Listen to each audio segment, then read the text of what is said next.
विद्यार्थियों को मैं लघु कथा कुंज के लिए यहीं स्वागत कर लेता हूँ। विद्यार्थी मित्रों, मैंने मधुदीप के द्वारा लिखित 2 लघु कथाओं को मैंने पढ़ाया है और अंतिम 2 लघु कथाओं में से एक है चाट कथा नामक कहानी है। कुल मिलाकर मधुदीप के द्वारा 4 कहानियां संकलित है। ये तो आपने देखा है। देखेंगे चाट कथा क्या है और चाट करने से क्या लाभ है, क्या नष्ट है, जीवन के संबंध में क्या समस्या होती है, ये सभी आपको पढ़ लेना चाहिए इसी के द्वारा या इसी कहानी के द्वारा। विद्यार्थियों, देखिए, यहाँ चाट करना वह तो आजकल बहुत प्रचलित शब्द है। जिनके हाथ में मोबाइल है उन्हें तो मालूम है चाट क्या है, चाट कैसे क्या करना है और चाट किन्हें करना है, ये सभी विचार तो आपको मालूम है। और किसी के घर में गए तो आपको देखते हैं, क्या देखते हैं, बच्चे लोग या युवा लोग चाट करने में ही वे लगे रहते हैं और कोई आने जाने वाले का पता भी नहीं रहता है और आकर बातें करते हैं और दूसरे बार तीसरे बार, परंतु हमारे युवा लोग उनमें डूब जाते हैं और तीसरे बार उनको थप्पड़ मारकर कहना पड़ता है क्या कर रहे हो, तब तक उसमें वह डूब जाता है। किसमें? वह चाट करने में। अर्थात एक और तो उनसे कुछ लाभ भी हो सकता है, परंतु चाट करने से अपना समय भी बर्बाद करवाने वाले छात्र भी हमें मिलते हैं या युवा वर्ग भी हमें मिलते हैं। ಚಾಟ್ ಕಥಾ ಈ ಒಂದು ಲಘು ಕಹಾನಿ ಅಥವಾ ಕಥೆಯಲ್ಲಿ ಲೇಖಕ ಚಾಟ್ ಮಾಡುವುದರ ವೈಶಿಷ್ಟ್ಯತೆಯನ್ನು ಹೇಳ್ತಾ ಇದ್ದಾರೆ. ಚಾಟ್ ಮಾಡುವುದರಿಂದ ಈಗ ಏನಾಗ್ತಾ ಇದೆ ಅಂತ ಹೇಳಿದ್ರೆ, ಜನರು ಅಂದ್ರೆ ಯುವ ಪೀಳಿಗೆ ಅದರಲ್ಲಿ ಮುಳುಗಿ ಹೋಗಿದ್ದಾರೆ. ಬೇಡವಾದ ಕೆಲವೊಂದು ಚಿತ್ರಗಳನ್ನು ಅದರಲ್ಲಿ ಹಾಕುವಂಥದ್ದು, ಅದು ಬೇಕಾದ್ರೆ ವಾಟ್ಸಪ್ ಆಗಿರಬಹುದು, ಫೇಸ್ಬುಕ್ ಆಗಬಹುದು, ಇನ್ನಿತರ ಮಾಧ್ಯಮಗಳ ಮೂಲಕ ಅವರು ಚಿತ್ರವನ್ನು ಕಳಿಸುವುದು ಅಥವಾ ಪಡೆಯುವುದು, ಅದರ ಮೂಲಕ ಅವರು ಸಮಸ್ಯೆಗೆ ಒಳಗಾಗುವುದನ್ನು ನಾವು ನೋಡ್ತಾ ಇದ್ದೇವೆ. ಏನೇ ಇರಲಿ, ಇಲ್ಲಿ ಒಂದು ಅಂಥದ್ದೇ ಕತೆ ಬರ್ತಾ ಇದೆ. अभी यही कहानी क्या है और इस कहानी के माध्यम से क्या होता है चाट करने से, ये तो देखेंगे. यही एक लड़की है, उनका नाम है रीमा और एक पुरुष है, परंतु उनका पूर्ण नाम तो नहीं दिया है, तो रहीम दिया है. रहीम का मतलब होगा राम भी हो सकता है, अन्य कोई नाम भी हो सकता है, परंतु रहीम दिया है. रहीम तो नाम नहीं रहता, परंतु राम, रमेश, तो प्यार से हम उस तरह रहीम भी कर सकते हैं या पुकार सकते हैं. यही इसी तरह हुआ है. देखेंगे पाठ को. रीमा ने 2 घंटे पहले ही फेसबुक पर अपनी नई फोटो पोस्ट की थी. देखिए, रीमा नामक एक लड़की है, उसने 2 घंटे पहले, अर्थात अब जो कथा प्रारंभ होती है इसके 2 घंटे पहले क्या किया है, अपने फेसबुक में अपनी नई फोटो पोस्ट की है. अब तक 200 लाइक्स, 30 कमेंट्स और शेयर आ चुके हैं. देख लिए, 2 घंटे में ही 200 लाइक्स आया है. अभी अभी फोटो चाट करके या फेसबुक में डालने के बाद 2 घंटा हुआ है. ये 2 घंटा अवधि में ही 200 लाइक्स आया है, 30 कमेंट्स किया है और शेयर आ चुके हैं. यह वह रोमांचित है. अर्थात अभी रीमा रोमांचित हुई है. उनमें एक हाय सेक्सी फेसबुक पर चैट बॉक्स खुलता है. अर्थात फेसबुक में चैट बॉक्स खुलते ही एक शब्द आया है हाई सेक्सी, देख लीजिए। तो वह व्यक्ति, इस लड़की रीमा को परिचय होगा, उसने भी इसी तरह उत्तर दिया, हाय रहीम कैसे हो। देख लीजिए, रीमा ने उसको प्रत्युत्तर दिया। क्या प्रत्युत्तर दिया है? हाय रहीम कैसे हो। तो परिचित व्यक्तियों को भी हम इस तरह अपूर्ण नाम अथवा आधा नाम, नहीं तो अपरिचित है तो उनका पूर्ण नाम तो कहना पड़ता है। तो अभी रीमा ने कहा, क्या कहा है कि कैसे हो। तब रहीम कहता है, बड़ी धांसू फोटो पोस्ट की है। धांसू बड़ी या कहते हैं या सुपर, बड़ा, बहुत सुंदर, इसलिए बड़ी धांसू फोटो पोस्ट की है, तूने बहुत सुपर फोटो को पोस्ट की है। You like that. तो रीमा कहती है, ಯು ಲೈಕ್ ದಟ್, ನಿನಗೆ ಇಷ್ಟ ಆಯ್ತಾ ಅದು, ನಾನು ಕಳಿಸಿದ ಫೋಟೋ ನಿನಗೆ ಇಷ್ಟ ಆಯ್ತಾ, ಆರ್ ಯು ಲೈಕ್ दैट। ओहो यस, सुपर्ब। सुपर्ब अथवा सुपर करने के लिए उसने आ शब्द का उपयोग किया है। यस। अभी रहीम कहता है, क्या है, बहुत सुंदर है।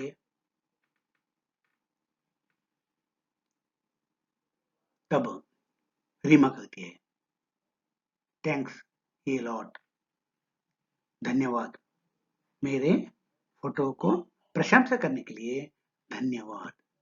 तुम बहुत क्यूट हो। देख ले, इतना कहने पर उसने कहा, क्योंकि अवकाश मिलते ही वह आगे बढ़ता है। ಸಲಿಗೆ ಸಿಕ್ಕಿದಷ್ಟು ಇನ್ನೊಬ್ಬರು ನಮ್ಮನ್ನು ದುರುಪಯೋಗ ಮಾಡುವುದು ಅಥವಾ ಅದರ ಪ್ರಯೋಜನ ಪಡೆಯುವುದು ಜಾಸ್ತಿ ಆಗುತ್ತದೆ. ಆಗ ಥ್ಯಾಂಕ್ಸ್ ಹೇಳಿದ ತಡ ಅವನು ಏನು ಹೇಳಿದ, ತುಮ್ ಬಹುತ್ ಕ್ಯೂಟ್ ಹೋ, ಸಚ್ ಮೈ ಕೈಸೆ ಮಾನ್ಲು. ನೋಡಿ, ಇವಳಿಗೆ ಸರಿಯಾದ ಉತ್ತರ ಕೊಡ್ತಾರೆ. ಏನಂತೆ, ಸಚ್ ಮೈ ಕೈಸೆ ಮಾನ್ಲು, ನಾನು ಹೇಗೆ ಒಪ್ಪಿಕೊಳ್ಳಲಿ. तो मैं 3 महीने से तुमसे चैट कर रहा हूं। तो मालूम पड़ा, तो उनको परिचित है, इसलिए वह कहता है, कौन, रहीम कहता है, मैं 3 महीने से तुम्हें चैट कर रहा हूं, मेरे पर तुम्हें भरोसा नहीं क्या। आगा, चैट कर रहे हो या चीट कर रहे हो, तुम चैट करते हैं या चीट करते हो। तब व्हाट, रहीम प्रश्न करता है, क्या कहा आपने, क्या मैं चीट करने वाला है। ये प्रश्न ऐसा लगता है, वो प्रश्न नहीं करता, परंतु उनके शब्द व्हाट, जो प्रश्न है ना, उनका उत्तर है, मेरे संबंध में आपने क्या समझ लिया है। मैंने चैट किया है, परंतु तूने समझ लिया है चीट होगा, इसलिए व्हाट, तुम ही हो, मैं कैसे मान लो। तो वह कहता है, क्या है, तुम तुम ही हो, मैं कैसे मान लो, अर्थात तुम्हारे नाम पर और कोई चैट कर सकता है, अर्थात तू ही है, मुझे कैसे मालूम पड़ता है। तब जैसे मैं मानता हूं कि तुम तुम ही हो, अर्थात जिस तरह मैं समझ लेता हूं उसी तरह तुम हो, ನಾನು ಹೇಗೆ ಅರ್ಥ ಮಾಡಿಕೊಂಡಿದ್ದೇನೆ ನೀನು ಕೂಡ ಸಮಾನ ಮನಸ್ಕ, ನೀವು ಕೂಡ ಒಪ್ಪಿರಬಹುದು। जिस तरह मैंने मान लिया है तुम ही हो, उसी तरह तुम भी मान लो मैं ही हूं। ಆಗ ಬಹುತ್ ಸ್ಮಾರ್ಟ್ ಹೋ, ನೀನು ಬಹಳಷ್ಟು ಸ್ಮಾರ್ಟ್ ಇದೆಯಾ, ಥ್ಯಾಂಕ್ಸ್ ಫಾರ್ ಕಾಂಪ್ಲಿಮೆಂಟ್, ಕಬ್ ಮಿಲ್ ರಹಿ ಹೋ। देखो, ತಕ್ಷಣ ಉತ್ತರ ಯಾವ ರೀತಿ ಉಂಟು ಅದಕ್ಕೆ ಅವನು ಸ್ವಲ್ಪ ಮುಂದೆ ಬರ್ತಾ ಇದ್ದಾನೆ, ಕೌನ ರೈಮ್। तो वह कहता है, तुम भी स्मार्ट हो, कहते समय रीमा ने कह दिया है, तो तक्षण वह रहीम कहता है, थैंक्स फॉर कॉम्प्लीमेंट, कब मिल रही हो, ನೀನು ಯಾವಾಗ ಸಿಗ್ತಿ, रहीम ने पूछा। फॉर व्हाट, किस लिए मिलना है, ಅಂದ್ರೆ ಅವನು ಚಾಟ್ ಮಾಡಿದರಿಂದ ಸಾರಿ, 7 ಚಾಟ್ ಮಾಡಿದ ಕಾರಣ ಅವನು ಯಾವ ರೀತಿ ಮುಂದುವರೆದಿದ್ದಾನೆ ಅಂತ ಹೇಳಿದ್ರೆ, ಇಬ್ಬರ ಭೇಟಿ ಅಥವಾ ಮಿಲನಕ್ಕೆ ಅವನು ಮುಂದುವರಿಸಿದ್ದಾನೆ. ಅಲ್ಲಿವರೆಗೆ ಮುಂದುವರೆದಿದೆ. इसलिए किस लिए मिलना है, तो तुम्हें प्रपोज करना है. देखो, केवल टाइम पास के लिए चाट करते रहते हैं, परंतु चाट करते करते वे कहां तक आए हैं? प्रपोज करने तक आ पहुंचे हैं. प्रपोज करने तक आ पहुंचे हैं. तब रीमा कहते, चिट, कर दिया ना चाट का रोमांस खत्म. अर्थात तक्षण उसने चाट का रोमांस खत्म कर दिया. तो आगे एक आगे बढ़ते तो, या चाट करते करते और एक स्टेप आगे बढ़ते तो कौन रीमा, वह रहीम क्या करता है और आगे आकर वह प्रपोज करता है. प्रपोज करने के बाद और एक स्टेप आए तो उनका दुरुपयोग भी हो सकता है. इस तरह चैट या कोई क्रिया जितना चाहिए उतना कर लेना चाहिए, इससे आगे बढ़ना नहीं चाहिए. परंतु लेखक यही मधुदीप यह कहना चाहता है. क्या कहना चाहता है? अत्याधुनिक कुछ तंत्रज्ञान आया है, आज युवा पीढ़ी के लोगों को गलत राह पकड़ने के लिए प्रेरणा दे रहा है. उनमें से एक है चैट करना. आजकल लड़का या लड़की या युवा और युवा फेसबुक या मोबाइल या अन्य या व्हाट्सएप अन्य कुछ माध्यमों के द्वारा वे क्या करने लगे हैं? चैट करने में लगे रहे हैं. अपना अधिकतर समय उनमें ही बिता रहे हैं. परंतु केवल मनोरंजन के लिए वे तो काम करते रहते हैं या चैट करते रहते हैं, परंतु वह परिणाम के रूप में उन्हें कष्ट भोगना पड़ता है. या कद बार उनका जीवन भी बर्बाद होने में कोई संदेह नहीं है.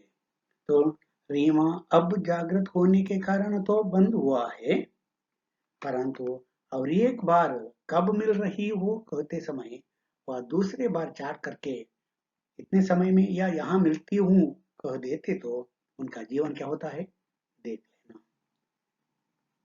समझ लेना. यह मधुदीप का संदेश है. इसी के द्वारा आप अभी तो हमें जागृत होना है. चैट करने में हमें सोच समझ कर, चाहे तो करना, नहीं तो नहीं करना है. अनिवार्य जगह पर अनिवार्य व्यक्ति के द्वारा या व्यक्ति को संदेश भेजना है, फोटो भेजना है, अपने मन की बात को भेजना है.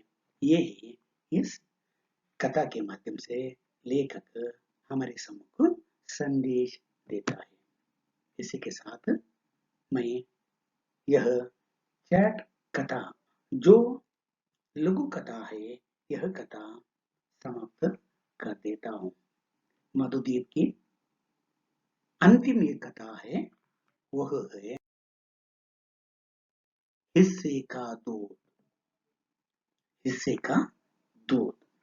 हिस्से का दूध कन्नड़ में क्या है?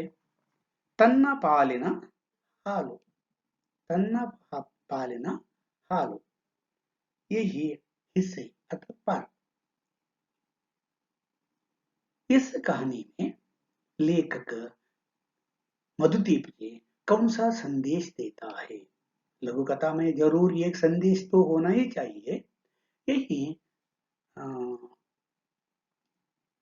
मधुदीप इसी हिस्से का दूध कहानी में कौन सा संदेश देता है?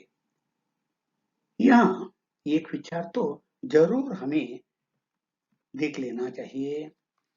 जो ऋण लेने वाले लोग, एक और गरीबी है. गरीबी में वे लोग क्या करते हैं? ऋण लेते हैं. साला ತೆಗೆದುಕೊಳ್ತಾರೆ. ಆ ಬಡತನದಲ್ಲಿ ಅವರು ಸಾಲವನ್ನು ತೀರಿಸಲಿಕ್ಕೆ ಆಗುವುದಿಲ್ಲ. ಆದರೆ ಅವರಿಗೆ ಪ್ರೆಸ್ಟೇಜ್ ಎಂಬುದು ಬಹಳಷ್ಟು ಇರ್ತದೆ.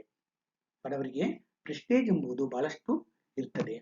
ಯಾವಾಗ ಸಾಲಗಾರರು ಅಥವಾ ಸಾಲ ಕೊಟ್ಟವರು ಇವರ ಹತ್ರ ಸಾಲ ಕೇಳಲಿಕ್ಕೆ ಬರ್ತಾರೆ, ಸಾಲ ಕೇಳಲಿಕ್ಕೆ ಅಂದ್ರೆ ಸಾಲದ ಹಣವನ್ನು ವಾಪಸ್ ತೆಗೆದುಕೊಳ್ಳಿಕ್ಕೆ ಬರ್ತಾರೆ, ಆಗ ಅವರಿಗೆ ಬಹಳಷ್ಟು ಹಿಂಸೆ ಆಗ್ತದೆ. ಹೇಗೆ ಎಂಬುದು इस कहानी हिस्से का दूध में हमें मालूम पड़ता है। अभी एक पति पत्नी है और साथ ही उनका एक बच्चा है मुन्ना। पति पत्नी और उनका बेटा है मुन्ना। अभी 3 पात्रों के द्वारा यह कहानी लिखी गई है, परंतु मुन्ना का तो नाम ही आया है, परंतु उनका पात्र वहीं दिखाई नहीं देता है। तो अभी पत्नी और पति के बीचों बीच संवाद है, वह संवाद को देखेंगे और हिस्से का दूध का अंतिम विचार क्या है देखेंगे। उन्नींदी आंखों को मलती हुई वह अपने पति के करीब आकर बैठ गई है। बहुत नींद आ रही है, नींद से आंख खुल नहीं सकता है, वो नींद है अर्थात निद्रावस्था की है। इसी तरह नींद में आकर कैसे आती है, आंख को मलती आती है, कಣ್ಣು ತಿಕ್ಕುದು, ಯಾಕೆ ಎಷ್ಟು ತಿಕ್ಕಿದ್ರು ನಿದ್ದೆ ಬರ್ತಾ वो आंख खोल नहीं पाती है। तो आंख मलती हुई वह अपने पति के करीब आकर बैठ गई। पति के करीब ಅಂದ್ರೆ ಪಕ್ಕದಲ್ಲಿ ಬಂದು ಕೂತ್ಕೊಂಡ್ರು। कौन है, एक महिला अपने पति के पास आ बैठी है। उन्हें और नींद आ रही है, शायद वह रात का समय होगा। वह दीवार का सहारा लिए बीड़ी की कश ले रहा था, परंतु उनका पति अभी बीड़ी पी रहा है और करके उसका कश ले रहा था। सो गया मुन्ना, जी लो दूध पी लो। तो सो गया मुन्ना प्रश्न करता है, तो पत्नी कहती है जी लो दूध पी लो। सिल्वर का पुराना गिलास उसने बढ़ाया, अर्थात पत्नी सिल्वर ಅಂದ್ರೆ ಬೆಳ್ಳಿ, जो सिल्वर का गिलास है उस गिलास में दूध को क्या करती है, अपने पति के ओर बढ़ाकर कहती है, क्या कहती है, लो दूध पी लो, ಹಾಲು ಕುಡಿಯಿರಿ।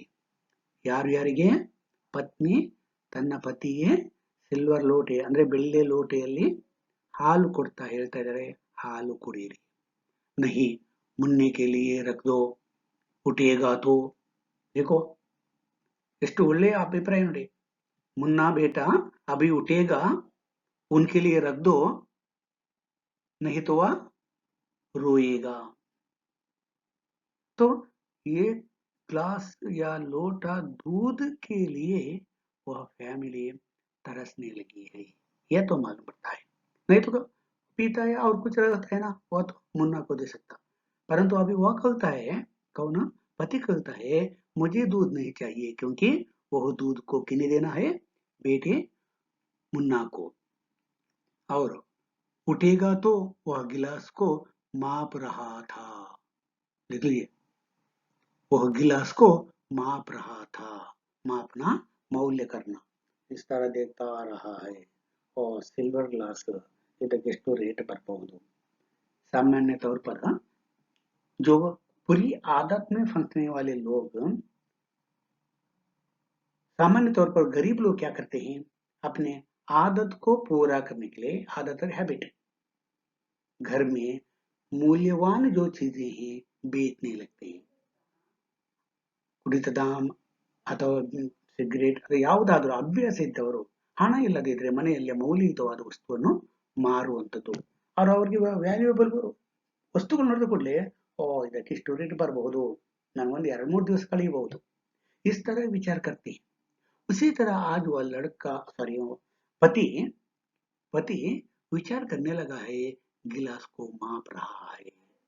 ಆ ಗ್ಲಾಸ್ ಅನ್ನು ಲೆಕ್ಕ ಹಾಕ್ತಾ ಇದ್ದಾನೆ। ಮಾಪನ ಅಂದ್ರೆ ಇಲ್ಲಿ ಲೆಕ್ಕ ಹಾಕೋದು। ಓ ಇದರ ರೇಟ್ ಇಷ್ಟು, ಯಾಕೆ ಬೆಳ್ಳಿ ಅಲ್ವಾ। तो मैं उसे अपना दूध पिला दूंगी, वह आश्वस्त थी। इसलिए पत्नी कहती है, मेरा जो पीने का दूध है ना, मेरा भाग उन्हें दे दूंगी, आप पीजिए। तो पत्नी पति को अच्छे भाव से देखने लगी है। ನೀರು ಕುಡಿಯಿರಿ, ನನ್ನ ಪಾಲಿದ್ದು मगुए ಕೊಡ್ತೇನೆ, मेरे हिस्से का दूध मैं क्या करती हूँ, उन्हें दे दूंगी, आप पी लीजिए। तो वह आश्वस्त थी। ನೋಡಿ क्यों आश्वस्त थी, अर्थात दुखी है, दुखी नजर आ रही है, क्योंकि उन्हें जो दूध है वह दूध उनके हिस्से का दूध को वह क्या करना चाहती है, उस मुन्ने को पिलाना चाहती है। पगली बीड़ी के ऊपर दूध चाय नहीं पीते, पीले सॉरी पति कहता है, पगली मूर्खಳು बीड़ी के ऊपर दूध चाय नहीं पीते, ಬಿಡಿಸಿದ ನಂತರ ಯಾರಾದ್ರೂ ಚಾಯ್ ಕುಡಿತಾರ, ಯಾಕೆಂದ್ರೆ ಪತ್ನಿ ಅದನ್ನು ಕುಡಿಲಿ, ನನಗೆ ಬೇಡ, ಆದ್ರೆ ಸ್ವಲ್ಪ ಸಿಟ್ಟು, ಯಾಕೆ ಅದರಲ್ಲಿ ಪ್ರೀತಿ ಇದೆ। ಬಿಡಿಸಿದ ನಂತರ ಯಾರೋ ಹಾಲು ಕುಡಿತಾರ, अर्थात उसका मतलब उन्हें दूध नहीं चाहिए, उसका मतलब नहीं, परंतु इसी के बहाने पत्नी दूध पीना चाहिए, बच्चे को दूध पीना है, मुझे नहीं तो परवाह नहीं, क्योंकि गरीबी के कारण उनका वह विचार है। और तू पी ले, उसने बहाना बनाकर दूध को उसके और करीब कर दिया। ನೋಡಿ इस तरह कहते उसने पति ने क्या किया, बहाना बनाकर, ನೆಪ ನೆಪ ಹೇಳ್ತಾ ಇದ್ದಾಳೆ, ಇಲ್ಲ ಇಲ್ಲ ನಾನು ಕುಡಿದಿದ್ದೇನೆ ಅಂತ ಹೇಳ್ತಾರೆ। ಹಾಗೆ ಬಿಡಿಸಿದವರು ಯಾರಾದ್ರೂ ಹಾಲು ಕುಡಿತಾರ, ನೀನು ಕುಡಿ ಅಂತ ಆ ರೀತಿಯ ನೆಪ ಒಡ್ಡಿ ಅವನು ಆ ಹಾಲನ್ನು ಪತ್ನಿಗೆ ಕುಡಿಲಿಕ್ಕೆ ಒತ್ತಾಯ ಮಾಡ್ತಿದ್ದಾನೆ। वह दूध को अपनी पत्नी को पीने के लिए वह बहाना बनाकर कहता है, तू पी ले, और उनके पास कर देता है। तभी बाहर से हवा के साथ एक स्वर उसके कानों से टकराया। ये रीति पति पत्नी प्यार से बातें करने लगे हैं, इतने में बाहर से एक आवाज आती है। कौन सी है,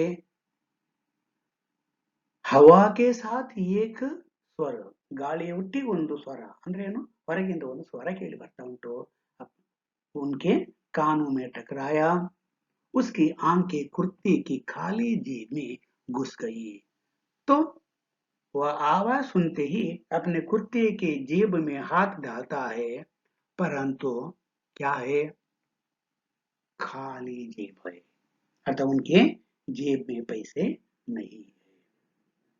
तो विचार तो मालूम पड़ा है, इसके पहले कोई एक घटना होगा, ऋण लिया हुआ होगा या पैसे देना होगा, कोई घटना होगा, परंतु उन्हें अभी पैसा देना अनिवार्य है, ಹಣ ಕೊಡಬೇಕಾಗಿದೆ, ಅದು ಯಾವ ರೀತಿದ್ದು ಅಲ್ಲಿ ಲೇಖಕ ಎಲ್ಲಿ ಹೇಳುವುದಿಲ್ಲ, ಆದ್ರೆ ಇವನಿಗೆ ಹಣ ಕೊಡಬೇಕಾದ ಪರಿಸ್ಥಿತಿ, इसलिए वह क्या करता है, अपने जेब में हाथ डालता है, परंतु वह जेब अभी खाली है, ಕೈ ಹಾಕ್ತಾ ಇದ್ದಾನೆ, ಆದರೆ ಒಂದು ಪೈಸೆಯೂ ಇಲ್ಲ।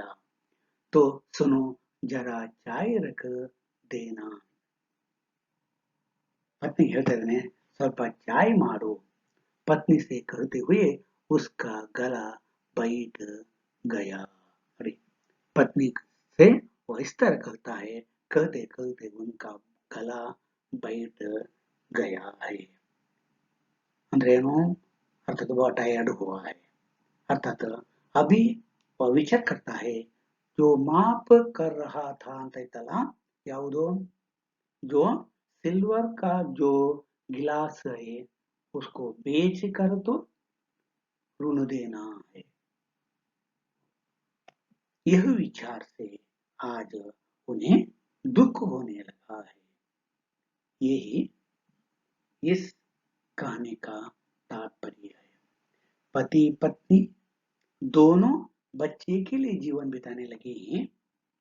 आज उनको तो कुछ आदत है बीड़ी पीने का, परंतु पत्नी के लिए और बच्चे के लिए वह जान तक न्यौछावर करने के लिए तैयार है।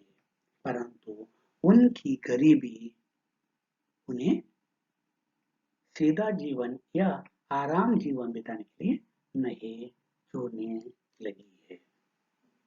कहते हुए यहाँ मधुदीप यह कहानी समाप्त करते हैं और यह विचार भी हमें जान लेना है, क्या है कि आदत तो अच्छा है, परंतु उनका दास होना उचित नहीं है। गरीबी में कुछ ऋण तो लेना पड़ता है, उसी तरह अभी वो उसने लिया होगा, ऋण के पैसे को वापस प्राप्त करने के लिए वह आया होगा। वह कौन है यही उल्लेख नहीं, परंतु उनके स्वर आते ही जेब में हाथ डालता है। जेब में, कुर्ते की जेब में पैसे तो नहीं है, खाली जेब है।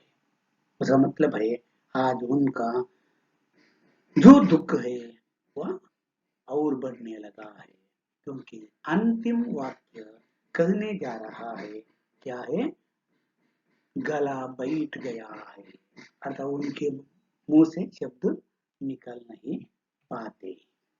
कहते समय या लघु कथा को समाप्त कर देता है हमारे कहानीकार मधुदीप।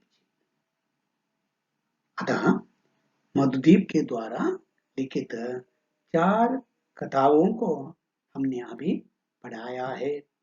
तो अभी तो आपको मालूम है विद्यार्थी मित्रों, क्या है कि यह तो आज शुक्रवार है और अगले सोमवार से आपको ऑफलाइन क्लासेस प्रारंभ होगा, अर्थात आपको कॉलेज आना है और 2 अगस्त से आपको जो शेष परीक्षाएं हैं, अर्थात आपके तृतीय सेमेस्टर 3rd सेम की जो परीक्षाएं बाकी है, वह परीक्षाओं के लिए आपको नेक्स्ट वीक तैयारी करना है।